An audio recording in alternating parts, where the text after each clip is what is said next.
পাগল কুকুরের তাণ্ডবে অতিষ্ঠ সাধারণ মানুষ। রবিবার সাত সকালে ওই পাগল কুকুরে খুবলে নিল এক শিশুর গালের মাংস। গুরুতর আহত ওই শিশু চিকিৎসা চলছে গন্ডাছড়া মহকুমা হাসপাতালে। ওই পাগল কুকুরের ভয়ে আতঙ্কে ভুগছে সংশ্লিষ্ট এলাকার সাধারণ মানুষজন। ঘটনার বিবরণে জানা গিয়েছে, গন্ডাছড়া মহকুমার অন্তর্গত 30 কারের বাসিন্দা সুশীল দাস রবিবার সাত সকালে নিজ বাড়ির উঠোনে সুশীল দাসের 3.5 বছরের ছোট্ট শিশু পুত্রটি খেলা করছিল। এমন সময় একটি কুকুর এসে শিশুটির ওপরে ঝাঁপতে পড়ে এবং মুখের চোখ সহ বাঁদিকের গালে কামড়ে ধরে শিশুটিকে ঝাঁকুনিও দিতে থাকে।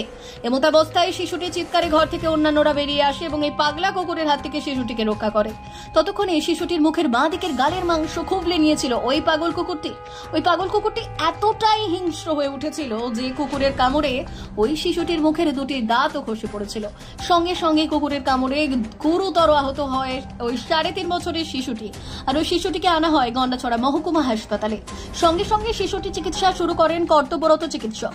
সংবাদ লেখা পর্যন্ত হাসপাতালে চিকিৎসা চলছে শিশুটি। হাসপাতাল সূত্রে খবর, শুক্রবার এবং শনিবার আরও 2 জন কুকুরের কামড়ে আহত হয়ে হাসপাতালে চিকিৎসাধীন রয়েছে।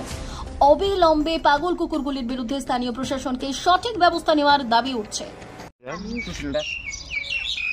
এই বাচ্চাটার নাম কি? রাহুল দাস আর রোহিত দাস। এর নাম রোহিত দাস। বয়স কত? বয়স 3.5 বছর। হ্যাঁ, 3.5 বছর। কোন সময় সে ঘটনাটা? এই বছর নয় আগে। কোনখানে বাড়ি? 30 কাট। কি হয়েছিল ঘটনাটা? এই কুত্তাটা কোনখানে? তাতে না কুত্তি গায় মাছ মেরে তাইছে, মানে ওই ইয়ার লগে বই আছে। আমি তো বাড়িতে গেছি গা কুলো লয়া রাখে দিছে আমার কুলে থেকে টাইন না আমার দ্বারা দিয়া দা। তাহলে আমি রাখি আমার তো লাগে আসি। এরপরে এর তো রাখছে এরা দৌড়ে দেখতেছে আমার বাড়ি ঢুকে আগা আগা কই মনে করলেছে কুত্তা বলে সময় এর দৌড়ে গেছে দেখতেছে। আমি কই এমনি মনে ডাকে বাইরে দিয়ে আসলে না ফুলে লিখে কামড়ে দেয় না কি অবস্থা। ভিতরে দাঁতটা তো দাঁত ফলে ঘুরে থাকে, সামনে 2টা দাঁত ঘুরে থাকে। ডাক্তার কি কইছে? ডাক্তার কইছে সাবান দাও না 2 টাইম 10 মিনিট সময় 2 টাইম এরপরে নিতাম বলে 10 মিনিট পরে।